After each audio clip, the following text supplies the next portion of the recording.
एक समय पहले की बात है। गांव के बाहर एक टूटी फूटी झोपड़ी में रहने वाला गरीब व्यक्ति, जिसका नाम था नंदक। वह जन्म से ही अभावों में पला था। मां बाप का बचपन में ही देहांत हो गया था।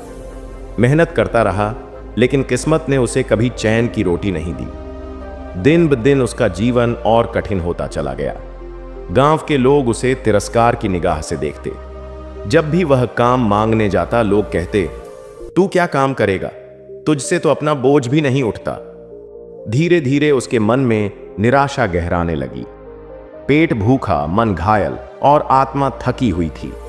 एक दिन जब कई दिनों से उसे खाना नहीं मिला और एक अमीर आदमी ने उसके मुंह पर ताना मारा, भिखारी बनकर क्यों जी रहा है, मर क्यों नहीं जाता, तो वह टूट गया। उस रात वह चुपचाप गांव से निकल पड़ा। वह एक ऊंची पहाड़ी की चोटी पर गया, जहां नीचे गहरी खाई थी। चांदनी रात में वह खड़ा था, आंखों से आंसू बह रहे थे। हे भगवान, तू नहीं है, अगर होता तो मैं ऐसा क्यों होता, कहते हुए वह खाई की ओर झुका।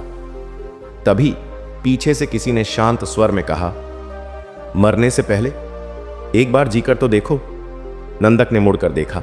सामने एक संत खड़े थे, वस्त्र सरल, चेहरा शांत, आंखों में असीम करुणा।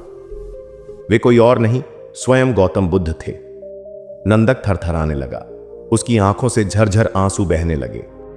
वह बुद्ध के चरणों में गिर पड़ा। मुझे क्षमा करो प्रभु, मैं हार चुका हूं, अब नहीं बचा मुझ में कुछ भी। बुद्ध ने उसे उठाया और कहा, जीवन केवल दुख नहीं है नंदक, यह अवसर है भीतर की शांति को जानने का। तुम खुद को नहीं जानते, इसलिए खुद से भागना चाहते हो। चलो मेरे साथ चलो। बुद्ध उसे अपने आश्रम ले आए। वहां उसे भोजन मिला, वस्त्र मिले, लेकिन सबसे बड़ी चीज जो उसे मिली वह थी सम्मान और शांति। धीरे धीरे नंदक ने ध्यान करना सीखा। वह सुबह सुबह उठकर सेवा करता, ध्यान करता, गौतम बुद्ध के प्रवचन सुनता। हर दिन उसके भीतर की पीड़ा थोड़ी और पिघलती जाती। हर दिन वह अपने जीवन का नया अर्थ खोजता। एक दिन बुद्ध ने उससे पूछा, अब क्या सोचते हो नंदक? नंदक ने सिर झुकाकर कहा, पहले मैं जीवन से भाग रहा था, अब मैं जीवन में समा गया हूं। पहले मुझे दुनिया से शिकायत थी, अब मैं खुद को जानने में व्यस्त हूं। आपने मुझे बचा लिया, नहीं, आपने मुझे नया जन्म दिया। बुद्ध मुस्कुराए और बोले, मैंने कुछ नहीं किया, दीपक तो तुम्हारे भीतर था ही, मैंने बस हवा से उसका ढकाव हटाया, अब वो स्वयं जल रहा है।